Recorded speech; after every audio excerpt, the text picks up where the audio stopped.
The water slid from Dalina's shoulders like liquid silver as she rose from the lake, her chemise clinging transparent to her skin.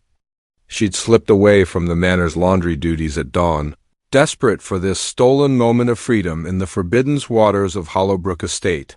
Her dark hair hung heavy down her back as she waded toward the moss-covered stones. Humming an old mountain ballad her grandmother had taught her, then she saw him, Cale. Whitmore stood 20 paces away beneath the ancient willow. Completely motionless, his gray eyes fixed on her with an intensity that stopped her breath. The master of Hollowbrook Estate. The man whose very name made servants whisper and cross themselves. He wore no jacket, just shirt sleeves rolled to his elbows, and in his hand hung a forgotten sketchpad. Dalina's blood turned to ice water. She couldn't move, couldn't breathe. Couldn't think beyond the horrible reality that she'd been caught trespassing in the master's private lake, half-dressed by the master himself. Don't. His voice cut through the morning air when she instinctively moved to cover herself. Don't move. It wasn't a command born of impropriety. Something else lived in his tone, something almost desperate. His pencil moved across the paper with furious strokes, his eyes darting between her and the sketch with an artist-consuming focus. I said, don't move. The words came sharper when she took a trembling step backward into deeper water. Dalina froze again, her heart hammering against her ribs. She'd heard the stories about Cale Whitmore. How he'd returned from the war 3 years ago, changed, darkened, haunted by things he'd seen. How he'd locked himself in the East Wing, turning away visitors, letting the estate fall into genteel decay around him. How he spent his days sketching things no one was allowed to see, filling room after room with covered canvases. No one had warned her he sometimes came to the lake at dawn. The scratching of pencil on paper seemed impossibly loud in the stillness. A mockingbird called from somewhere in the woods. The water lapped gently against Dalina's thighs, cold now, raising goose flesh on her arms. How long have you been coming here?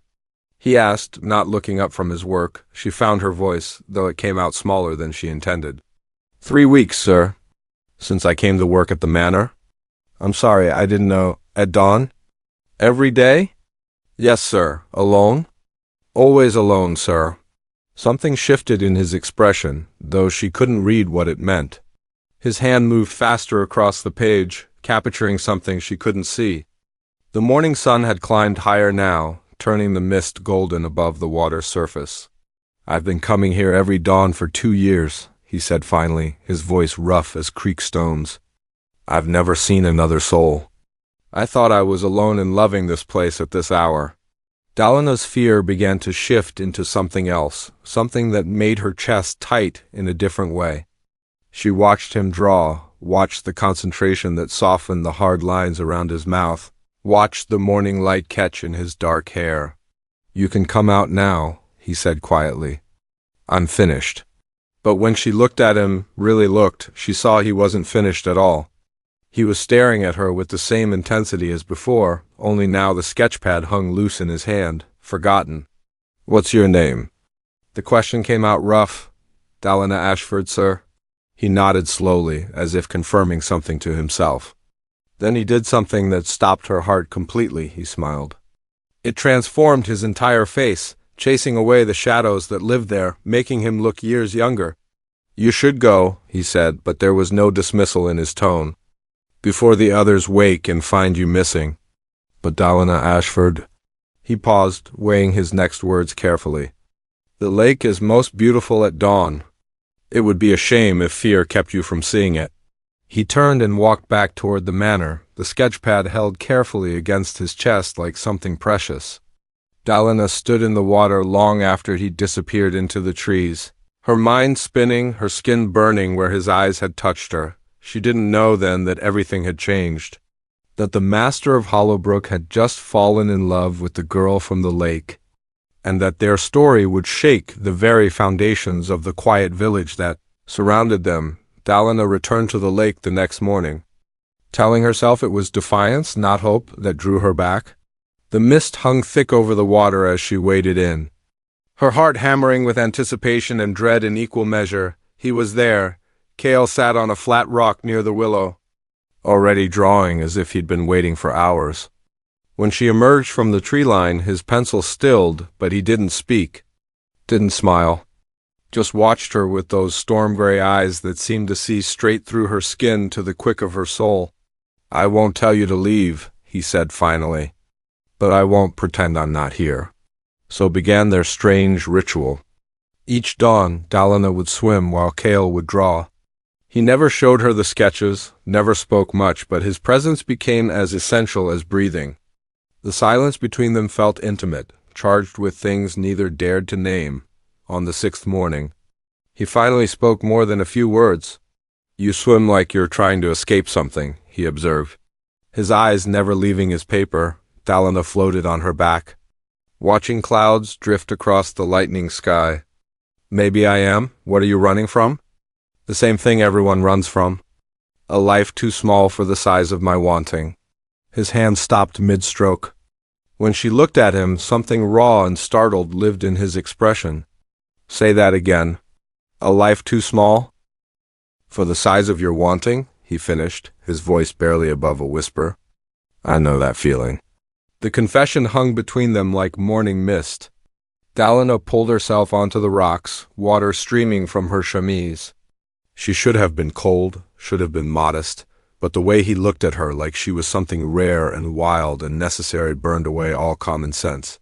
"What do you want, Mr. Whitmore? What's too big for your life?" He was quiet for so long she thought he wouldn't answer. "Then I want to paint you. Not like this, not stolen sketches at dawn. I want you in my studio, in proper light where I can capture what I see when I look at you. And what do you see?" "Freedom." The word came out hoarse. "You're what I went to war believing I was fighting for. What I thought I'd lost. And you're here, in my lake, proving I was wrong to stop believing." Dalina's throat closed. She'd been raised to know her place, to understand that men like Cale Whitmore existed in a different sphere than girls like her.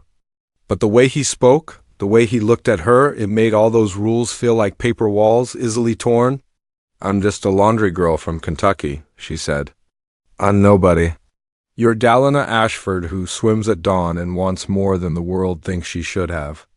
That makes you everyone who matters." He stood then, setting his sketchpad aside, and Dalina's breath caught as he walked toward her. He stopped just close enough that she could see the flecks of gold in his gray eyes, the way his jaw clenched with restraint. "I'm going to ask you something improper," he said quietly. "You can refuse. You should refuse. But I'll ask anyway because I'm a selfish bastard who stopped caring about propriety. Somewhere between Antietam and coming home to a house that feels like a tomb. Come to my studio. Let me paint you. Not as my servant does my subject. My equal. I'll pay you what I'd pay any professional model, more, enough to buy your freedom if that's what you want. Enough to make that small life bigger." Dalina's pulse thundered in her ears. Every sensible bone in her body screamed at her to refuse, to run, to remember what happened to girls who forgot their place. But she'd been drowning insensible her entire life, and here was a man offering her air. "Tomorrow," she heard herself say. "After my morning duties." His whole face transformed with that devastating smile. "Tomorrow." But as Dalina walked back to the servants' quarters, wringing water from her hair, she didn't see Mrs. Cordelia Prescott watching from her upstairs window in the main house. Didn't know that the widow, who'd been setting her cap at Cale for 3 years, had witnessed everything. Didn't know that scorned women could be more dangerous than any war. Cale's studio occupied the entire East Wing's top floor. A cathedral of light with windows facing all directions. When Dalina climbed the servants' stairs the next afternoon, hands trembling, she stepped into a world that stole her breath. Canvases everywhere. Hundreds of them stacked against walls, hung from wires, covering every surface. But they weren't the dark, tortured pieces she'd expected from a war-haunted man. They were explosions of color and life sunrises, storms, the wild beauty of untamed places. "I couldn't paint for a year after I came home," Cale said from behind an easel. He'd been waiting for her, she realized. Probably as nervous as she was. "Everything I tried came out gray and dead. Then one morning I saw you in the lake." He gestured to a canvas, and Dalena's knees nearly buckled. It was her, rising from the water, but transformed into something mythological. She looked like freedom incarnate, like wildness given form. Like every beautiful thing the world tried to tame but couldn't quite break. "That's not me," she whispered. "It's exactly you. It's what I see when I look at you." He'd set up a platform near the windows, draped with fabric in shades of blue and green that echoed the lake. "Sit however feels natural. I don't want you posed like some society portrait. I want you real." So began the strangest afternoons of Dalena's life. She'd finish her morning duties, then slip upstairs to spend hours in Cale's studio while he painted and they talked. Really talked.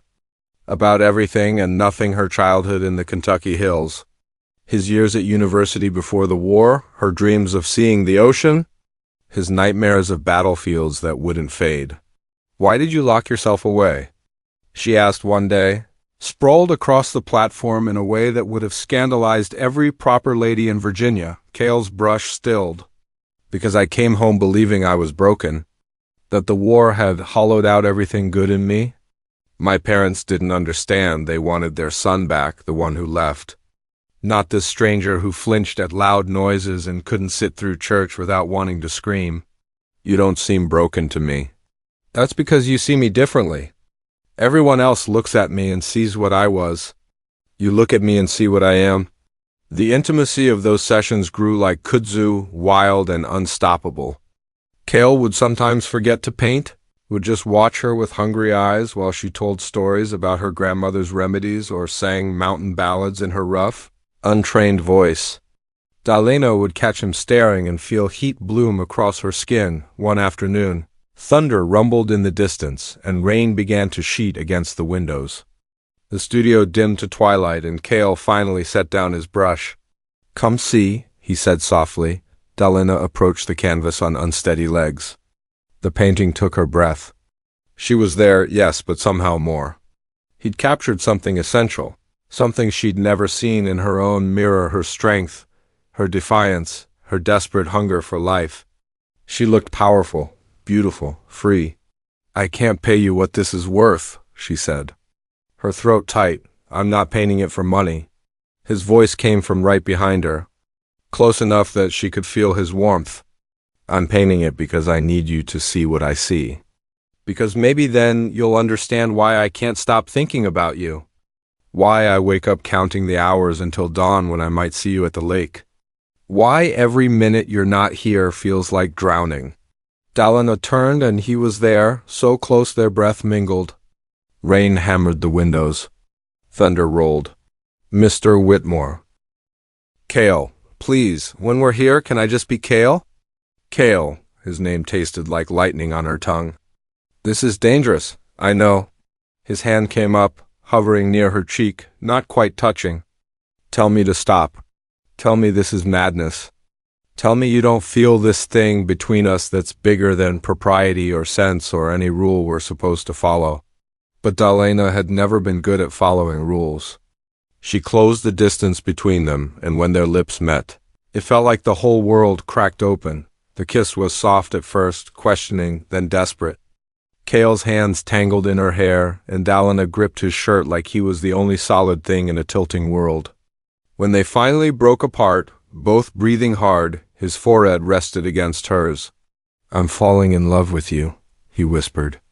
"I probably fell that first morning at the lake. I just didn't know how to name it." "I know," Dalena said, tears pricking her eyes. "I'm falling too. And it terrifies me." Because she knew what he didn't, what she'd heard Mrs. Prescott saying in the hallway that morning. The widow was planning something, spreading whispers, turning the village against the strange master and his inappropriate obsession with a servant girl. Their love was a flame catching in dry grass, beautiful and unstoppable, and someone was already bringing water to put it out. The scandal broke on a Sunday. Swift and vicious as a copperhead strike, Dalena was at the village market. When she heard the whispers, Mrs. Prescott had been busy, planting seeds of rumor that had bloomed overnight into poison flowers. The master was taking advantage of a poor servant girl, keeping her in his studio for hours, paying her for indecent modeling. The poor dear was probably too frightened to refuse. The sympathetic looks felt worse than outright condemnation. Is it true? Her supervisor, Mrs. Halloway, cornered her in the Manor's kitchen that evening. The older woman's face was troubled, not unkind. Are you going to a studio? Yes, but it's not what people think. Child, it doesn't matter what it is. It matters what it looks like. Mrs. Halloway's voice dropped to an urgent whisper. Mrs. Prescott is saying she go to the magistrate. Claim he's coerced you. They could force you to testify against him, and even if you tell the truth, his reputation will be ruined. A man like that, already estranged from the war, accused of taking advantage of servants? He'll be driven from society. Dalina's world tilted. But I'm not being coerced. I'm there because I want to be. Then you're being called a whore instead of a victim. Either way, you're destroyed, and so is he. Mrs. Halloway gripped her shoulders. You need to stop going to that studio. Stop seeing him at all. Let this die down before it kills you both. But Dalina went to the lake anyway the next dawn, desperate to see Cale, to warn him, to figure out together what to do. He was already there, pacing the shoreline like a caged animal. I heard, he said before she could speak. Prescott came to see me yesterday. Offered to make it all go away if I'd marry her. Said she'd been patient, that she'd waited for me to recover from the war, but I'd humiliated her by choosing a servant over her. What did you say? His laugh was bitter. I told her the truth. That I could never marry her because I'm in love with someone else. That scared her worse than anything, realizing this isn't some passing fancy or me taking advantage.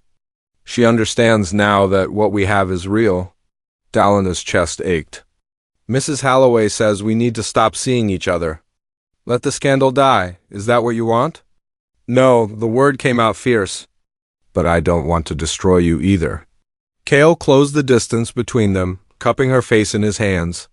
Listen to me. I was destroyed before I met you. I was a ghost haunting my own life, going through motions, pretending I still knew how to be human. You brought me back.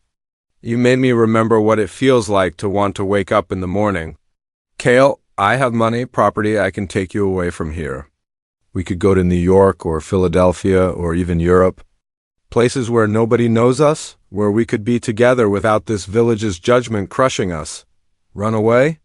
Dalina pulled back, searching his face. You'd leave your home? Your family's estate? It stopped being home when it became a prison. And it stopped being a prison when you walked into my life. His voice cracked with intensity. I don't care about this house or this village or what anyone thinks. I care about you, about us, about painting in the morning while you sing those mountain songs, about swimming in lakes and being together without hiding. The offer hung between them like a shimmering thing, beautiful and terrifying. Dalina had dreamed of escape her whole life, but she'd always imagined doing it alone on her own terms. Not running from scandal with a man who could still change his mind when the novelty wore off. As if reading her thoughts, Cale said, I know what you're thinking. That I'm a rich man used to getting what I want, and you're afraid I'll wake up one day and realize you're just the girl from the lake who got too familiar. That the real world will crash in and I'll see you the way everyone else does. Won't you? Dalina. He said her name like a prayer. Every day I know you, I discover something new that makes me love you more. Yesterday I loved how you argued with me about Turner's use of light. Today I love how you stood up to Halloway instead of crumbling. Tomorrow I'll love something else, and the day after that, and the day after that. This isn't me being reckless or impulsive. This is me being more certain than I've ever been about anything. Tears slipped down Dalina's cheeks. If we run, we can never come back. You'll be cutting yourself off from everything you know. Then we make something better, together. The decision crystallized in Dalina's chest, sharp and clear. She'd been small her whole life, making herself palatable, acceptable, safe. But Cale saw her true size, saw all that wanting she'd tried to compress, and he wasn't frightened by it. He celebrated it. Yes, she whispered. Yes, I'll go with you. His kiss tasted like lake water and freedom. They made plans in urgent whispers. Cale would arrange their departure quietly, selling some investments, securing travel documents. They'd leave in a week before Prescott could escalate her campaign. They'd go to Philadelphia first, where Cale knew artists who wouldn't ask questions, but as they walked back toward the manor in the gray dawn, neither saw the figure watching from behind the trees. Neither knew that Mrs. Prescott had been at the lake too, observing, calculating, preparing her final move. The widow smiled to herself in the shadows. If she couldn't have Cale Whitmore, she'd make sure that mountain trash couldn't either. The fire started on a Tuesday night. 3 days before their planned departure, Dalana woke to screaming and smoke, to the crash of bells and men shouting. The east wing was burning, flames visible from every window in the servants' quarters. She ran outside in her nightgown, her heart trying to claw out of her chest. The studio. All of Cale's work. The paintings of her, of the lake, of everything beautiful he'd created after the war, broke him. All of it was turning to ash. She found him in the yard, held back by 3 men while he fought to run into the burning building. His face was wild, desperate, streaked with soot and tears. The paintings, he choked out when he saw her. Everything's in there. I have to. Mr. Whitmore, it's gone, the fire chief said, not unkindly. The whole wing's going to collapse. You'll die if you go in there. Dalana watched Cale's face crumble as the roof caved in with a sound like the world ending. Orange sparks fountained into the night sky. The heat was so intense she could feel it from 50 yards away. It took until dawn to get the fire under control, by which point the entire east wing was a blackened skeleton. The village had turned out to help, forming bucket brigades, saving what they could of the main house. And through it all, Mrs. Prescott stood at the edge of the crowd, her face a mask of concern that didn't quite reach her eyes. Dalana noticed. And she understood. You did this, she said quietly, approaching the widow while others were distracted. You burned it. Careful, girl. That's a serious accusation. But Mrs. Prescott's smile was knife-sharp. Though I suppose if someone had been careless with lamp oil in an empty wing, if someone had perhaps left a flame burning near paint rags and turpentine, it would be tragic but understandable. Artists are so notoriously careless. You destroyed everything he created. I destroyed evidence of his obsession. His family will thank me. Now he can return to his senses, marry appropriately, and you can return to your proper place. Unless you'd like me to spread word about how I saw you sneaking to his rooms at night? How I have witnesses who will swear you were alone with him, unchaperoned, behaving like a common harlot. The threat hung poisonous in the air. Dalana's hands clenched into fists, but she knew Mrs. Prescott held all the cards. In this world, a rich widow's word would always triumph over a servant girl's truth. He won't marry you, Dalana said. Even if you drive me away, he'll never be what you want. Then he'll have nothing. And neither will you. Dalana found Cale sitting in the ruins as the sun rose, staring at the ashes of his studio. She sat beside him without speaking, and they stayed there as the morning burned the mist away. All of it, he finally said, his voice hollow. Years of work. Every painting, every sketch. The ones of you? All gone. I'm not gone. But the proof is... the proof that I could create something beautiful again. That I wasn't just a broken soldier pretending to be an artist. His laugh was bitter as medicine. Maybe this is what I deserve. Maybe I was fooling myself thinking I could have something good. Dalana grabbed his face, forcing him to look at her. Listen to me, Cale Whitmore, Mrs. Prescott did this. She burned your studio because she couldn't bear that you chose me over her. This isn't fate or punishment or proof you don't deserve happiness. This is one spiteful woman trying to destroy what she can't control. Something flickered in his eyes, surprise, then anger, then something harder. I can paint again, Dalana continued fiercely. You can create new work. Better work. But only if you don't let her win. Only if you remember why you wanted to leave in the first place. We can't leave now. The money I was going to use, it's tied up in the estate and the repairs. He gestured helplessly at the smoking ruins. I'll have to stay, rebuild. It could take years, then I'll wait. Dalana, you don't understand. Prescott will make your life hell if you stay here. She spread rumors, turn everyone against you. You should take what money I have left and go. Start that bigger life somewhere else. Don't tie yourself to a man who just lost everything." She kissed him then, hard and desperate, tasting smoke and sorrow and determination. "You didn't lose everything. You lost things. Canvas and paint and wood. But you still have your hands that create, and your eyes that see beauty, and your heart that's brave enough to love me despite every rule that says you shouldn't." She pulled back, holding his gaze. "I'm not leaving. Not now, not ever. So you can either accept that and figure out how we survive this together, or you can waste time trying to be noble and protect me from a choice I've already made." Cale stared at her like she'd pulled him back from a cliff edge. Then slowly, that devastating smile broke across his face. "How are you real?" he whispered. "The same way you are, stubbornly." They stayed in the ruins until the village began to stir, making plans in low voices. They couldn't leave yet, but they could be smart. Cale would begin rebuilding, would seem to accept Prescott's victory. Dalena would work harder, save every penny. And they'd endure, and in secret, in stolen moments at dawn by the lake.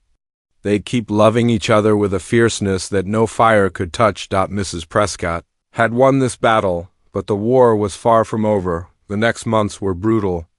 A slow grinding of spirit that tested everything they were. Mrs. Prescott's campaign of whispers worked like slow poison through the village.